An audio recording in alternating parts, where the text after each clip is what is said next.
Hello students, welcome back. This is our lecture number 13, class 11th, Computer Science, Chapter 1, that is your Computer Overview. Last class के video में हम लोगों ने evolution start किया था, evolution of computers. ठीक है, हम लोगों ने हिस्ट्री की बात की थी, कंप्यूटर्स का इवोल्यूशन कैसे हुआ. ठीक है, जिसमें हम लोगों ने जो 5 एवोल्यूशंस को डिस्कस किया था कि पहला हमारा जो था वो हमारा था एबेकस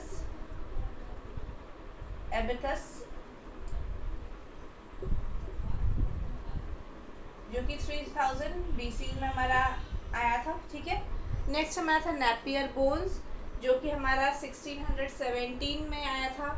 उसके बाद हमारा था पास्कलाइन, उसके बाद लेबनीज कैलकुलेटर एंड जैकार्ड्स लूम. ये हम लोगों ने टोटल 5 एवोल्यूशन तक देखा था कि क्या होता है. ठीक है, आज जो हमारा टॉपिक रहेगा आगे के हम लोग देखते हैं. हम लोगों ने देखा कि किस तरह से एवोल्यूशन और जैकार्ड लूम तक हमने देखा जो कि 1801 में आया था. उसमें क्या था कि बेसिकली वहाँ पे कोई कैलकुलेशंस नहीं हो रहे थे. वहाँ पे बेसिकली आपके जो क्लोथ्स थे उसमें डिज़ाइनिंग करने के लिए बेसिकली वहाँ पे यूज़ किया जा रहा था जैकार्ड्स लूम का, जिसमें कंसेप्ट बेसिकली वहाँ पे पंच कार्ड का कंसेप्ट है, जिसमें कि आपका जो डिज़ाइन है उसको वहाँ पे एज ए इनपुट वहाँ पे दिया जा रहा था with the help of punch card. और पंच कार्ड हम आपको बताए थे कि समझिए कि कार्ड की तरह होता है, जैसे जिस तरह से मान लीजिए आपका आधार कार्ड वगैरह हो गया उसी तरह का होता है, जिसमें होल्स बने रहते हैं.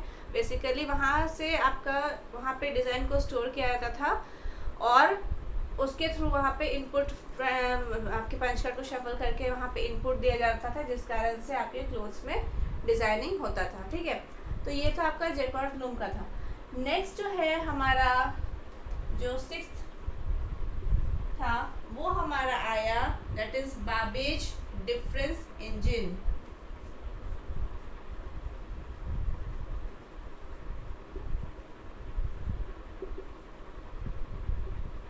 बाबेज डिफरेंस इंजन जो कि 1802 में आया. इन्वेंशन का वो 1822 में. ठीक है, बाबेज डिफरेंस इंजन जो हमारा था वो आपके ये जो है इसको जो इन्वेंट किए थे उनका नाम था चार्ल्स बाबेज. इसका इन्वेंशन कौन किया था? It was invented by Charles Babbage. ठीक है, इन्वेंटेड बाय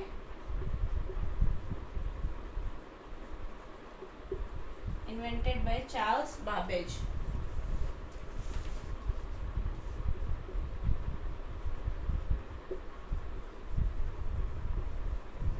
ठीक है, it was invented by Charles Babbage जो कि एक ब्रिटिश मैथमेटिशियन थे. ठीक है, invented by Charles Babbage, a British mathematician.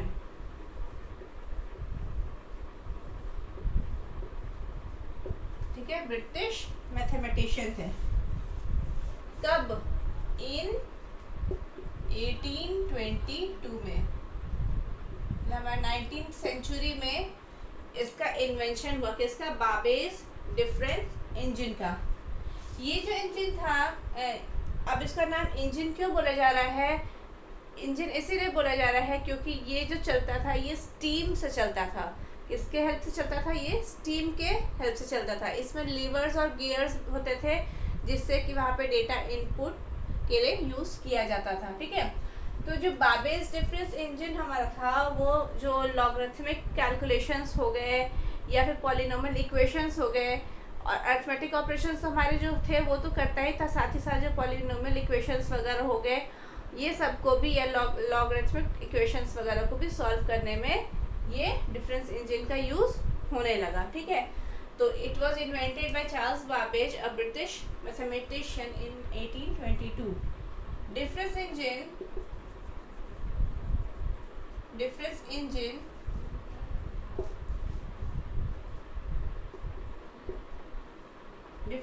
was expected to calculate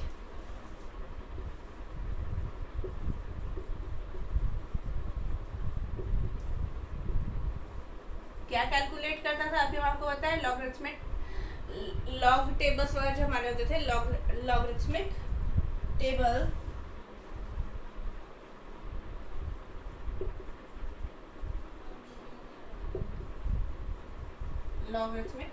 to high degree of precision, to high degree of precision.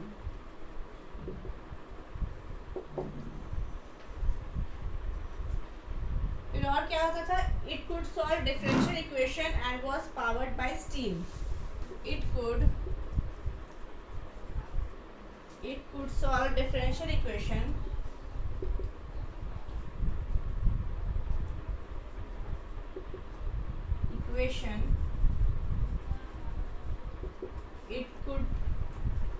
it could solve differential equation and powered by steam.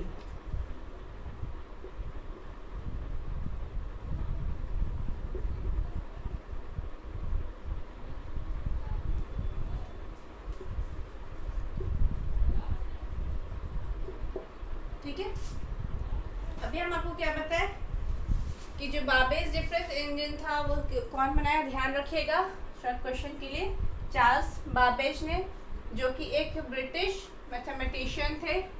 कब बनाया था? 1822 में, या फिर आप बोल सकते हैं 19th सेंचुरी में इसका इन्वेंशन हुआ था। डिफरेंस इंजन जो है वॉज एक्सपेक्टेड टू कैलकुलेट, ही क्या कैलकुलेट करता था? हमारे लॉगरिथमिक टेबल्स को कैलकुलेट करने में भी यूज़ होता था। साथ ही साथ ये हमारे जो अरिथमेटिक ऑपरेशंस है, एडिशन, सब्सट्रैक्शन, मल्टीप्लिकेशन, डिवीज़न, ये तो करता ही था। साथ ही साथ यहाँ पे ये लॉगरिथमिक टेबल्स को भी सॉल्व करने का काम करता था। It could solve differential equation, और क्या क्या? हमारे जो डिफरेंशियल इक्वेशंस, जो पॉलिनोमियल इक्वेशंस वगैरह हो गए, इसको भी ये सॉल्व करता था। And was powered by steam. अभी हम आपको क्या बताया? ये स्टीम से चलता था, इसीलिए यहाँ पे इसको क्या बोला गया? डिफरेंस इंजन नाम रखा गया।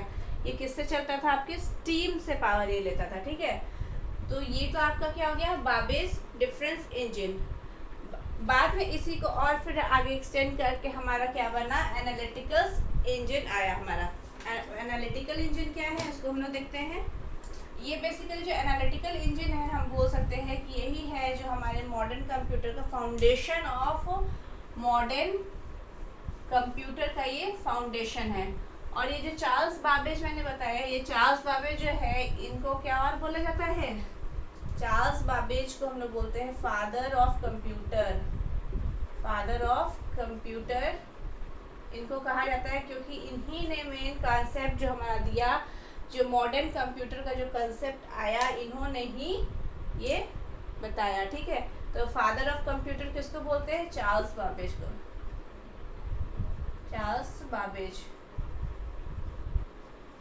बाबेज को हम लोग क्या बोलते हैं? फादर ऑफ कंप्यूटर, भी उन्हीं को हम लोग फादर ऑफ कंप्यूटर बोलते हैं। ठीक है, मतलब क्यों बोलते हैं? क्योंकि यही जननी है हमारे मॉडर्न कंप्यूटर के, इसीलिए इनको फादर ऑफ कंप्यूटर बोला जाता है।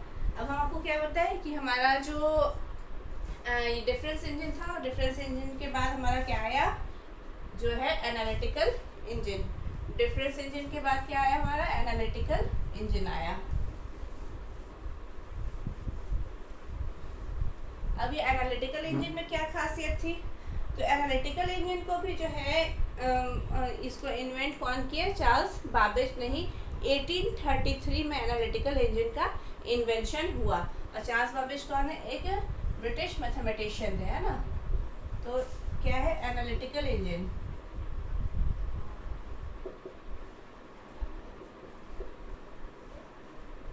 नेक्स्ट हमारा क्या है? एनालिटिकल इंजन, जो कि कब आया? 1833 में। ठीक है, जो और हम आपको क्या बताएं, यही जो एनालिटिकल इंजन है, ये कि हम लिख देते हैं it is a foundation of modern foundation for modern computer design. Modern computer design का फाउंडेशन, मतलब यहीं से समझिए कि इसका शुरुआत हुआ। किसका? हमारे जो मॉडर्न कंप्यूटर जो है उसका शुरुआत कहाँ से हुआ? एनालिटिकल इंजन, जो कि किन्होंने किया? आपके चार्ल्स बाबेज, जो कि एक ब्रिटिश मैथमेटिशियन थे। ठीक है, यहाँ पे चलिए लिख देते invented by Charles Babbage. Invented by Charles Babbage. कब? इन 1833, which was the basis of modern computer. यहाँ पे तो हम आपको लिख ही दिए हैं, फाउंडेशन फॉर मॉडर्न कंप्यूटर है ना। इन्वेंटेड बाय चार्ल्स बाबेज इन 1833। अब ये जो मशीन थे इसमें हमारे बेसिक 5 यूनिट्स थे: input, output, store, mill and control. यहाँ पे इसके 5 बेसिक यूनिट थे।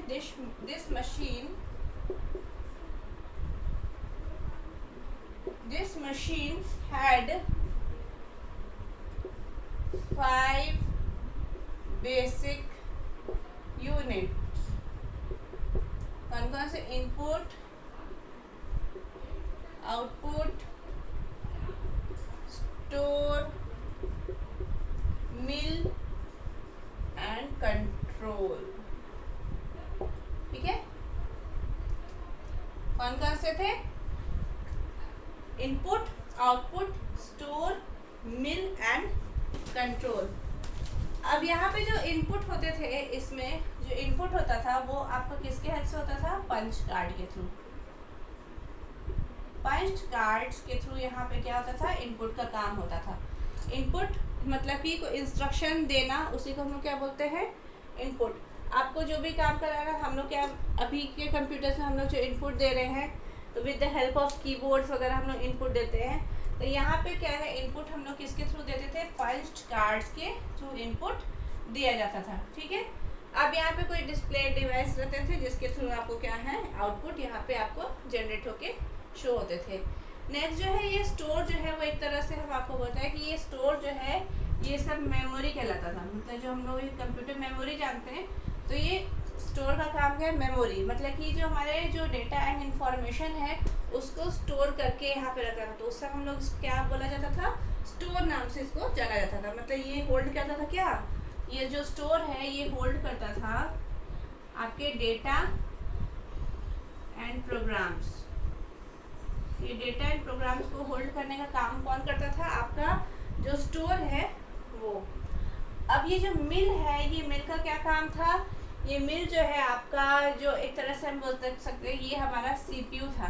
मतलब जो हमारे जितने भी बेसिक अरिथमेटिक ऑपरेशंस जो होते थे, जैसे आपका एडिशन, सब्सट्रैक्शन, मल्टीप्लिकेशन, डिवीज़न, इसके अलावा और भी जो ऑपरेशंस हमारे होते हैं उसको भी ये कहाँ पे होता था? हमारे मिल के अंदर। मतलब कि जैसे कंपैरिजन वगैरह हो गया या स्क्वायर रूट वगैरह हो गया, ये सभी के सभी ऑपरेशंस जो परफॉर्म होते थे वो किसके अंदर सॉल्व होते थे? सीपीयू, जो हमारे जिसको हम लोग मिल कहते थे उस टाइम, है ना। तो ये क्या है आपका? एनालिटिकल इंजन जो है चार्ल्स बाबेज ने इन्वेंट किया 1833 में, जो कि एक ब्रिटिश मैथमेटिशियन थे। इन्होंने आगे फर्दर उसी को, जो आपके डिफरेंस इंजन थे, उसी को एक्सटेंड करके वहाँ पे एक तरह से प्रोग्राम को स्टोर करने का वहाँ पे कॉन्सेप्ट को लेके आया। यहाँ पे बेसिकली आपका जो ये मशीन है, आपके जो अभी हम कंप्यूटर्स यूज़ कर रहे, जो हमारे मॉडर्न कंप्यूटर्स हैं, उसी का कॉन्सेप्ट यहाँ से लिया गया। ठीक है, उसमें क्या है कि इसमें जो इनपुट होते थे वो पंच कार्ड के थ्रू इनपुट किए जाते थे। पंच कार्ड हम आपको बताया कि पंच कार्ड एक तरह से कार्ड की तरह होता था जिसमें कुछ होल्स रहते थे, और वहाँ पे क्या होता था? मान लीजिए नंबर ऑफ आपको एक पंच कार्ड का यूज़ नहीं होता, बहुत सारे नंबर ऑफ पंच कार्ड वहाँ पे रहते थे। और वहाँ पे क्या हो रहा था कि सब में जो भी इनपुट आपको देना है वो आप वहाँ पे उसमें रखते थे, और वो उसको शफल करके वहाँ पे इनपुट से जाता था। ठीक है, आउटपुट आपको वहाँ पे डिस्प्ले करने के एक डिस्प्ले डिवाइस वहाँ बने हुए थे जिसमें कि आपको आउटपुट वहाँ पे शो होता था। ठीक है, स्टोर का काम क्या था? ये एक तरह से मेमोरी, जो हमारे कंप्यूटर मेमोरी होते हैं उसी तरह से ये स्टोर हमारा था जहाँ पे आपका डेटा और प्रोग्राम्स को होल्ड करके रखा जाता था, ठीक है। उसके बाद मेन हमारा क्या है, सीपीयू जितने भी ऑपरेशंस जो अरिथमेटिक ऑपरेशंस वगैरह हमारे होते थे वो मिल के अंदर किए जाते थे, ठीक है। और ये जो हमारा कंट्रोल हो गया, वो ओवरऑल प्रोग्राम्स को कंट्रोल करने का काम हमारा ये कंट्रोल बेसिकली हम लोग बोलते हैं कि वहाँ पे होता था, ठीक है। तो ये तो आपका हो गया एनालिटिकल इंजन। अब एनालिटिकल इंजन के बाद जो हमारा आया वो हमारा सेंसस मशीन, जिसको हम लोग टैबुलेटिंग मशीन भी बोलते हैं, ठीक है। नेक्स्ट जो हमारा आया वो सेंसस मशीन हो गया। बेसिकली यहाँ पे ये वेदर फॉरकास्टिंग के लिए यूज़ किया जाता था, ठीक है। सॉरी, ये आपके जो पॉपुलेशंस वगैरह हो गए उसको काउंट करने के लिए बेसिकली सेंसस मशीन का आपका यूज़ किया गया, ठीक है। तो ये जो आपका मशीन था इसको हम लोग और क्या बोलते थे, टैबुलेटिंग मशीन भी बोलते हैं। किसको, सेंसस मशीन को। तो नेक्स्ट हमारा 8 पॉइंट क्या है,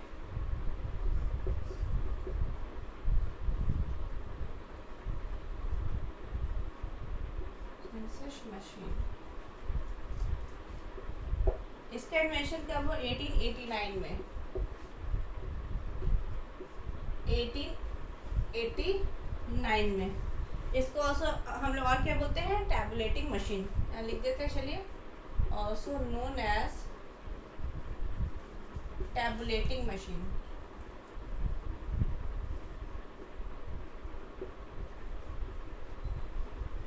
ठीक है, सेंसस मशीन को हम लोग और क्या बोलते हैं, टैबुलेटिंग मशीन बोलते हैं।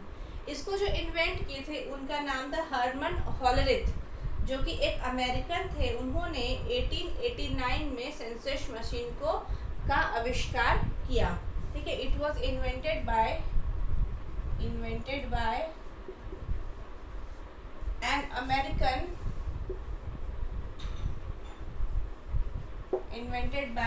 अमेरिकन नेम हर्मन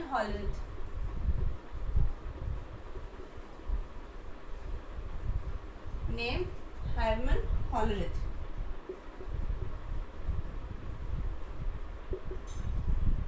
कब, इन 1889, मतलब 19th सेंचुरी में इसका इन्वेंशन हुआ। किसका, सेंसस मशीन, जिसको हम लोग टैबुलेटिंग मशीन के नाम से भी जानते हैं।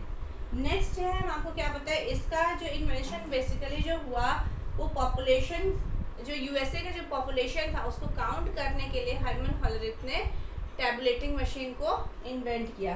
तो it was invented to count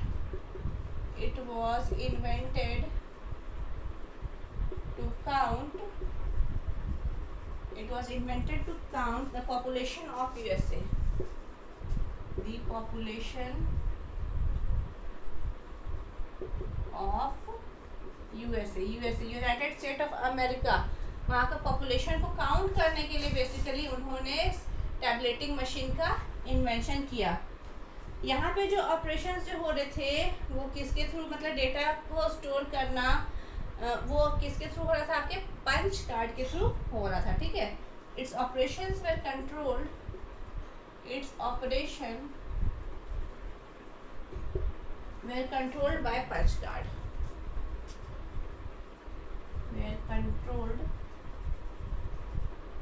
bye punch card,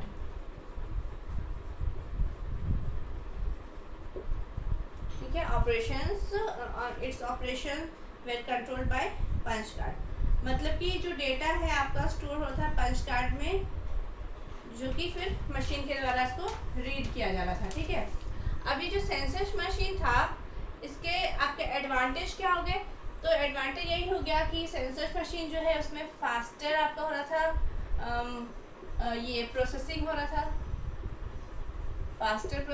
था, मतलब कि जो 10 साल का आपका काम है, अगर हम इसके एडवांटेज की बात करें,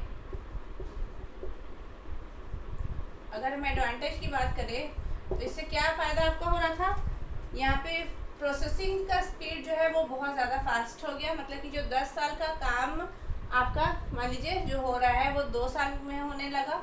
अगर हम इसके एडवांटेज की बात करें, एडवांटेज क्या हो गया, पहला एडवांटेज क्या हो गया, फास्टर प्रोसेसिंग हो गया,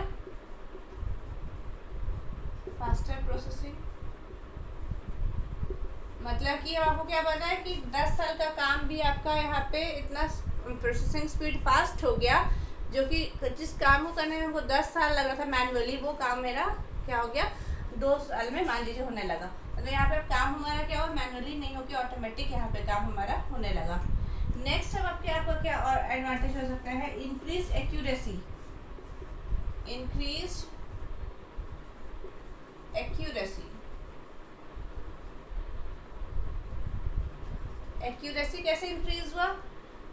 देखिए जो काम हम मैनुअली कर रहे थे तो मैनुअली करने में आपको एरर भी वहाँ पे आते थे, तो इस कारण से एक्यूरेसी मतलब यहाँ पे हुआ मतलब जब आपका ऑटोमेटिक काम होने लगा तो प्रोसेसिंग स्पीड भी फास्ट हुआ और आपका एक्यूरेसी भी इंक्रीज हुआ, मतलब कि एरर रेट आपका यहाँ पे क्या हो गया डिक्रीज हो गया, मतलब एरर आने की जो चांसेस हो गए वो कम हो गया। किसी काम को मैनुअली अगर हम करते तो हमसे गलती हो सकती है, लेकिन जो हमारा मशीन होता है आप जानते हैं कि उससे गलती नहीं होती, तो मतलब एरर रेट ये नहीं हम बोल सकते कि 0 हो गया एरर रेट, लेकिन वहाँ पे ऑब्वियसली एरर रेट आपको क्या हो गया डिक्रीज हो गया। ठीक है, रिड्यूस एरर।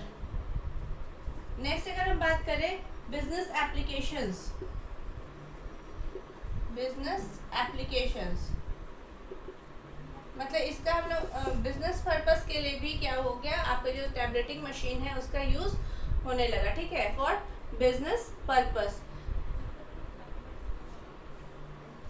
और ये जो आपका था ये बेसिकली ये सेंसस मशीन जो है हम बोल सकते हैं ये फाउंडेशन है आपके मॉडर्न कंप्यूटर का, ये भी एक फाउंडेशन है। ठीक है, this is the foundation of modern computer. इसमें और क्या हो गया आपका प्रोसेसिंग स्पीड फास्ट हो गया, इंक्रीज हो गया एक्यूरेसी, साथ ही साथ बिजनेस एप्लीकेशंस में भी आपका यहाँ पे यूज होने लगा। अब यहाँ पे एक नोट हम आपको लिखते हैं, नोट क्या है, ये जो आपका टैबलेटिंग मशीन था जिसको हम सेंसस मशीन बोलते हैं, ये हॉलरिज कंपनी ने जो टैबलेटिंग मशीन कंपनी था इनका, वो बाद में वही हमारा जो है आईबीएम, आपने आईबीएम का नाम सुना होगा। आईबीएम क्या है इसका, international business machine, full form IBM का है इंटरनेशनल बिजनेस मशीन, जो कि अभी एक लीडिंग कंपनी है। तो वो कंपनी किसका था, कंपनी जो टैबलेटिंग मशीन के नाम से जो आपका कंपनी था, ठीक है, हॉलरिज का जो कंपनी था, देखिए हॉलरिज कंपनी हम लिख देते हैं आपका,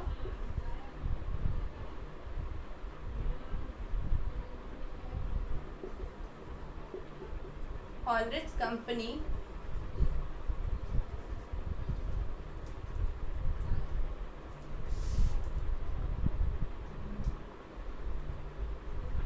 हॉलरिज कंपनी क्या कंपनी का नाम था, the tableting machine company, the tableting company,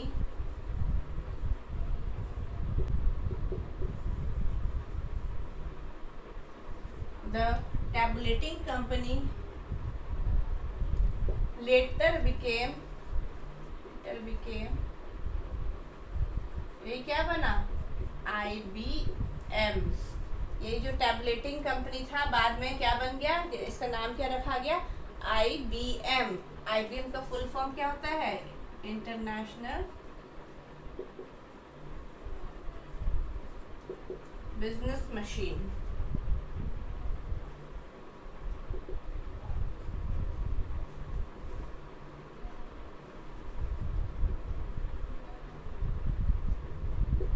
international business machine, a leading technology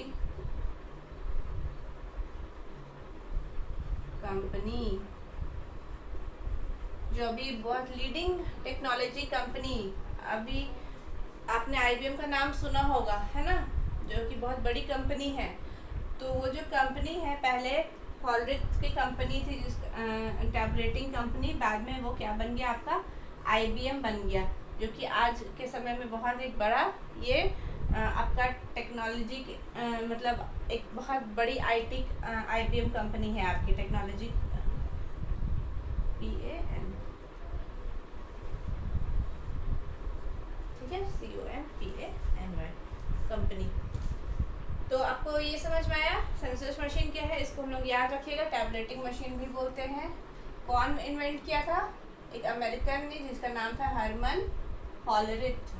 कब किया था, 1889 में ये बेसिकली इसका इन्वेंशन किया हुआ था count the population of USA के पॉपुलेशन को काउंट करने के लिए। इसमें जो ऑपरेशंस होते थे वो किसके द्वारा कंट्रोल किए जाते थे, पंच कार्ड के थ्रू कंट्रोल किए जाते थे। यहाँ पे फास्टर डेटा प्रोसेसिंग होता था, साथ ही साथ आपका एक्यूरेसी भी इंक्रीज हुआ और ये बिजनेस पर्पस के लिए भी इसका यूज़ किया जाने लगा। ठीक है, ये एक आपके जो मॉडर्न कंप्यूटर है उनका ये फाउंडेशन भी कहलाता है। कौन, हमारा टैबलेटिंग मशीन। नेक्स्ट हमारा जो टैबलेटिंग मशीन के बाद आया वो हमारा आया मार्क 1, जो कि इन्वेंट किसने किया था, हॉवर्ड एकिन ने। कब, 1843 में। जो कि क्या किया वो अभी आपका जो IBM है उसके साथ कोलैबोरेट करके, उनके साथ मिल के उन्होंने मार्क 1 कंप्यूटर मार्क 1 बनाया, जो कि हमारे जो मॉडर्न डिजिटल कंप्यूटर है वहाँ इसका शुरुआत वहाँ से ही हुआ। ठीक है, तो मार्क 1 जो है आपका, चलिए यहाँ पे लिखते हैं, पॉइंट लिखते हैं, तभी आपको समझ में ज़्यादा आएगा, है ना।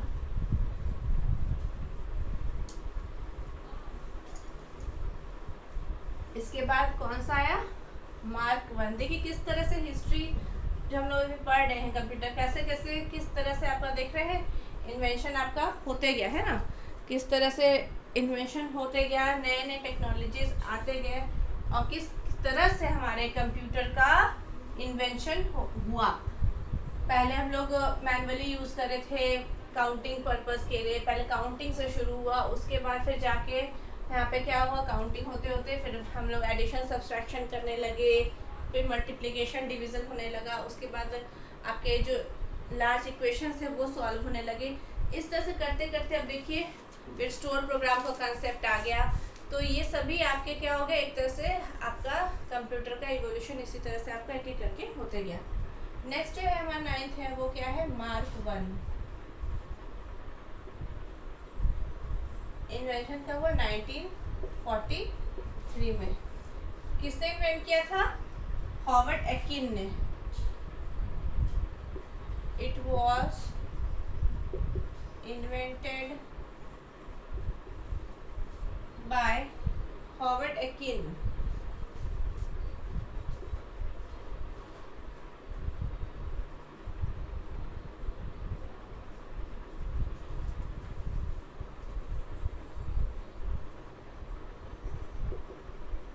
Howard Eakin in 1943। ये हम आपको क्या बताया, ये IBM के साथ कोलैबोरेट करके एक लार्जेस्ट इलेक्ट्रोमैकेनिकल कंप्यूटर का इन्वेंशन यहाँ पे हुआ। ठीक है, ही collaborated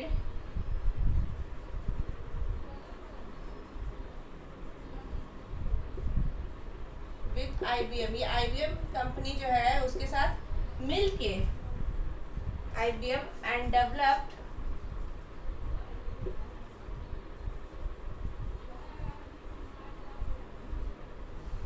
largest electromechanical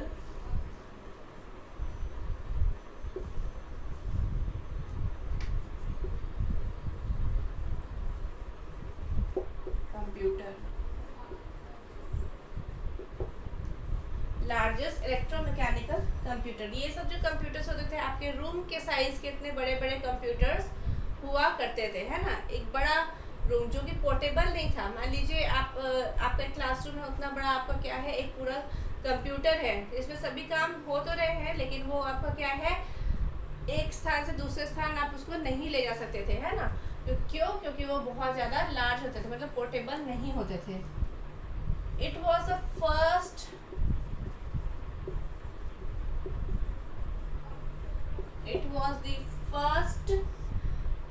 operating machine that could execute computations automatically. It was the first operating machine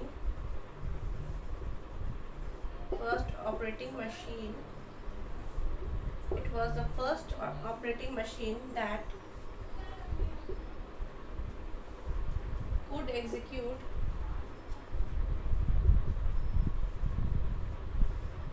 execute computations automatically.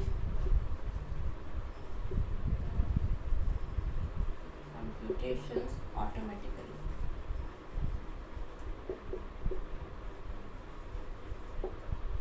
Computations automatically. It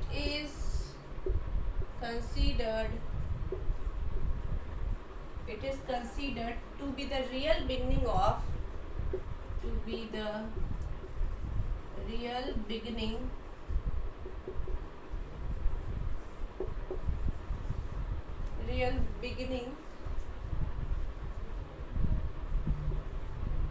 of the era of the modern computer.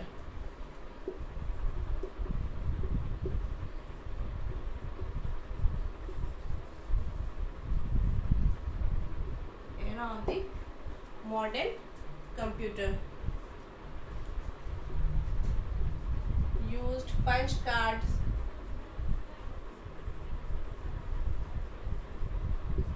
paper tapes and typewriters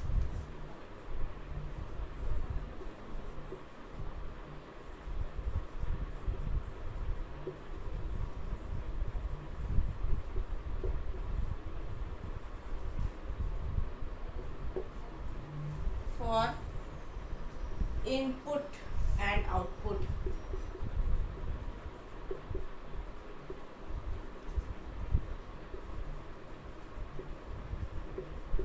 ठीक है, अब यहाँ क्या है आपका जो mark 1 है, mark 1 जो कंप्यूटर है आपका इन्वेंट कौन किया? हॉवर्ड एकिन ने 1943 में। ये आईबीएम के साथ कोलैबोरेट किया। आईबीएम आपको बताया था अभी, आईबीएम क्या है? तो आईबीएम कंपनी के साथ ये कोलैबोरेट करके मिलके एक मैकेनिकल कंप्यूटर बनाया। ठीक है, कौन? हॉवर्ड एकिन ने। ये जो है हमारा सबसे पहला फर्स्ट ऑपरेटिंग मशीन था जो कि आपके जो कंप्यूटेशन थे उसको ऑटोमेटिकली ये करता था। ठीक है, ये पहला ऑपरेटिंग मशीन था कौन? मार्क 1, जो कि क्या किया, जो कंप्यूटेशन थे उसको ऑटोमेटिकली यहाँ पे करना है, मतलब यहाँ पे काम मैनुअली नहीं हो गया, अब क्या काम हमारा क्या हो रहा है? ऑटोमेटिकली हो रहा है। ठीक है, it is considered to be the real beginning of the era of modern computer.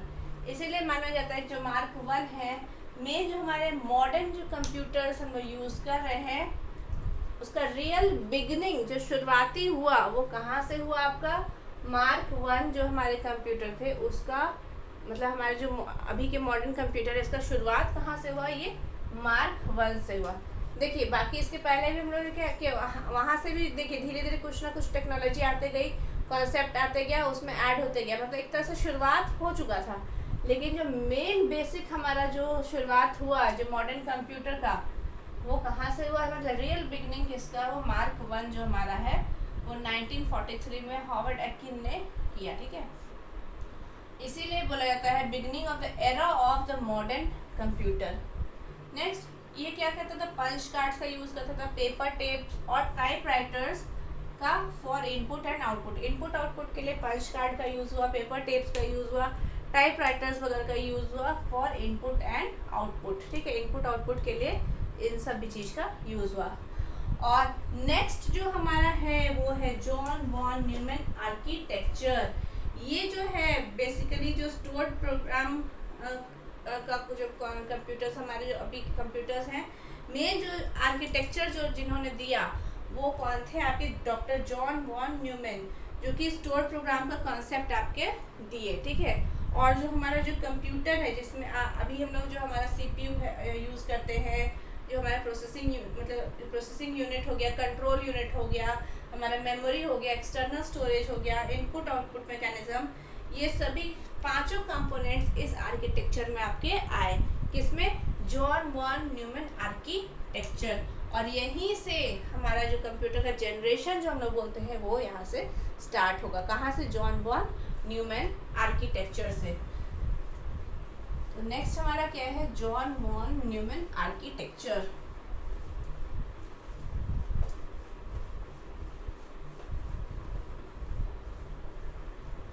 Next जो है हमारा वो क्या है? John von Neumann architecture.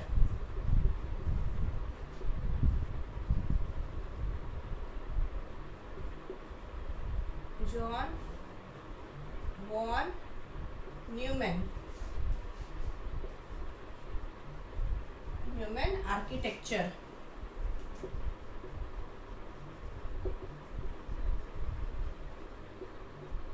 ये आपको कब आया? 1946 में,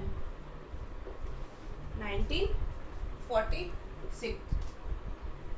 इसको कौन इन्वेंट किए थे? आपका डॉक्टर जॉन वॉन न्यूमैन ने इसका इन्वेंशन किया था। कब? In 1946। In 1946 doctor John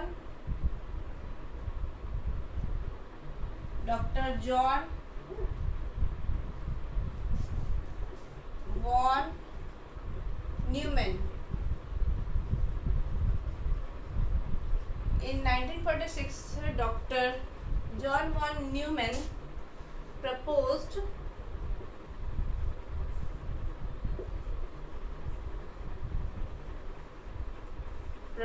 the concept of store program computer,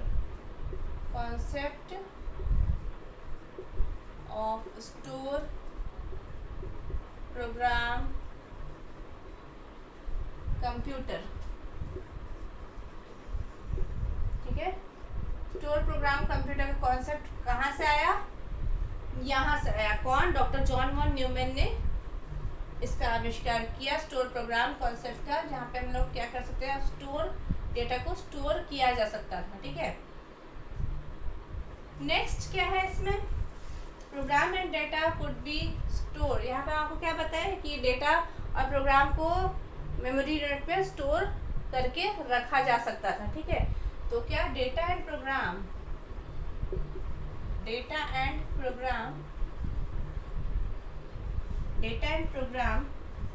could be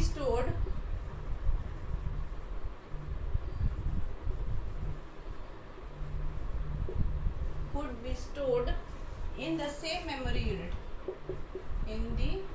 same memory unit पे डेटा और प्रोग्राम को स्टोर करके रखा जा सकता था। ठीक है। नेक्स्ट क्या हम आपको बताया कि इट हैज 5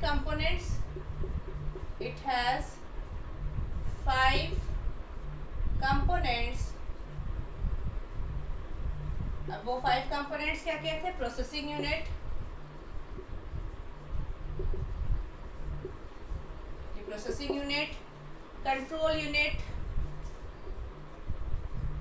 कंट्रोल यूनिट, फिर आपका क्या है? एक्सटर्नल मेमोरी भी आपका था। ठीक है। Memory, external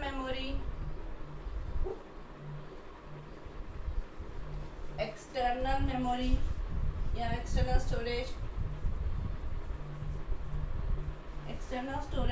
and input output mechanism,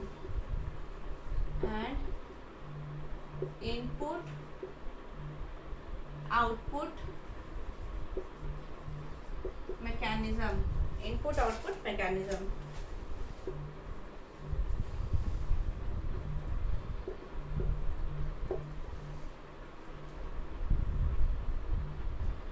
ठीक है। देखिए, अब जॉन वॉन न्यूमैन आर्किटेक्चर जो हमारे मॉडर्न कंप्यूटर है, उसमें जो स्टोरेज, अब हम लोग देखिए डेटा को स्टोर करके रख सकते हैं ना, डेटा एंड प्रोग्राम्स को। तो जो कॉन्सेप्ट आया, मतलब मेन जो आपका आर्किटेक्चर जहाँ से आपका शुरुआत हुआ, वो आपका किन्होंने दिया? डॉक्टर जॉन वॉन न्यूमैन ने स्टोर प्रोग्राम का कंसेप्ट दिया। कब? 1946 में। ठीक है। यहाँ पे डेटा और प्रोग्राम को स्टोर करके रखा जा सकता था, सेम मेमोरी यूनिट में डेटा और प्रोग्राम को स्टोर करके रखा जा सकता था। ठीक है। अब इसके 5 कंपोनेंट्स कौन कौन थे इसमें? मतलब कि जो अभी हम लोग देखिए, हमारे पास अभी जो मॉडर्न कंप्यूटर यूज़ कर रहे हैं, तो उसमें सभी ये सब है। प्रोसेसिंग यूनिट हमारा हो गया, कंट्रोल यूनिट हो गया, मेमोरी हो गया, एक्सटर्नल स्टोरेज हो गया है, और इनपुट आउटपुट मैकेनिज्म, सभी के सभी क्या थे? इस आर्किटेक्चर में आपको दिए हुए थे। ठीक है। इसी से हमारा क्या है? मॉडर्न कंप्यूटर जो हमारा बना, इसी के कॉन्सेप्ट से हमारा मॉडर्न कंप्यूटर का डिज़ाइन आपका तैयार हुआ। ठीक है। अब इसका अगर हम बात करें एडवांटेज क्या हो गया?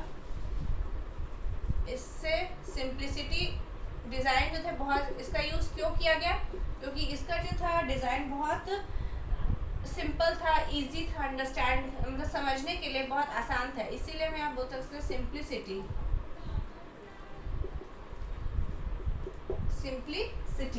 सिंप्लिसिटी था, मतलब easy to understand and implement. इसको आसानी से इस आर्किटेक्चर को समझना बहुत आसान था और इम्प्लीमेंट भी इसको आसानी से किया जा सकता था, क्योंकि ये बहुत आसान तरीके से ये आर्किटेक्चर तैयार किया गया था। ठीक है, नेक्स्ट है यहाँ पे हम बोल सकते हैं फ्लेक्सिबिलिटी।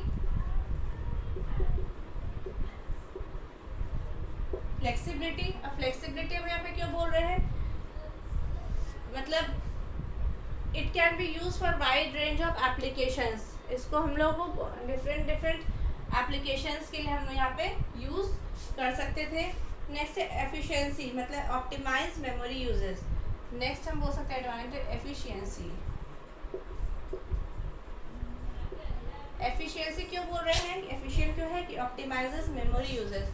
मेमोरी का हम लोग इसको हम लोग यूज कर सकते थे सही तरीका से, हम लोग मेमोरी का भी यहाँ पे यूजेस आपका हो रहा था। ठीक है, तो इसीलिए हम यहाँ पे इसका बोल रहे कि एफिशिएंसी, ये वो आपका तो सिंप्लिसिटी है, फ्लेक्सिबिलिटी है और एफिशिएंसी था, ये सब इस आर्किटेक्चर में। इस वजह से आज मॉडर्न जो कंप्यूटर्स हमारे जो बने, इसी को कंसेप्ट लेके इसी का आर्किटेक्चर तैयार किया गया, जिसमें processing unit, control unit, memory, external storage, input output mechanism सभी इसमें दिए हुए थे, और ये बहुत आसानी से इसको हम ईजी तरीका से इम्प्लीमेंट किया जा सकता था, ये क्योंकि बहुत सिंपल आर्किटेक्चर आपका तैयार किया गया था। ठीक है, तो अब यहाँ से ही जो जॉन वॉन न्यूमैन आर्किटेक्चर के बाद ही जो हमारे कंप्यूटर का जनरेशन, जो हमारे मॉडर्न डिजिटल कंप्यूटर्स है, उनका जो जनरेशन कहाँ से स्टार्ट हो गया, यहाँ से स्टार्ट हो गया। तो नेक्स्ट क्लास के वीडियो में हम लोग जो देखने वाले हैं वो जनरेशन देखने वाले हैं, जनरेशन ऑफ कंप्यूटर का जनरेशन कैसे हुआ। ठीक है, तो आज के लिए बस इतना ही। Thank you.